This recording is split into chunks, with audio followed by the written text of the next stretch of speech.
ముందుగా Odela railway station Odela 2 Thaman గారితో ఇంత పెద్ద ప్రాజెక్ట్ నాకు డైరెక్టర్గా అవకాశం ఇచ్చిన సంపత్ నంది గారికి ఇప్పటికీ రుణపడి ఉంటాను. Thank you. మధు గారు సార్, థ్యాంక్ యూ సార్. మీరు ఎంత లొకేషన్కి వచ్చి ఒక స్మైల్ ఇచ్చే వెళ్తుంటారు ఇప్పుడు. అండ్ తమన్న గారికి థ్యాంక్ యూ అండి. అన్నయ్య, ఇది మనకు 3వ సినిమా, ఇలాగే మన జర్నీ కంటిన్యూ అవుతూ ఉండాలి. అండ్ సౌందర్ గారు అండ్ అజనీష్ గారు అండ్ మా టీం అందరూ ఆర్టిస్ట్ టెక్నీషియన్స్ అందరికీ థ్యాంక్స్ చెప్తున్నాను. Thank you.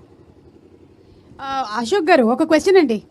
ఇప్పుడు ఫస్ట్ పార్ట్ వచ్చేసి థ్రిల్లరు, మరి సెకండ్ అది సంపత్ గారు చెప్తారు. సంపత్ గారు చెప్తారు. Okay, thank you so much. And music director మనకి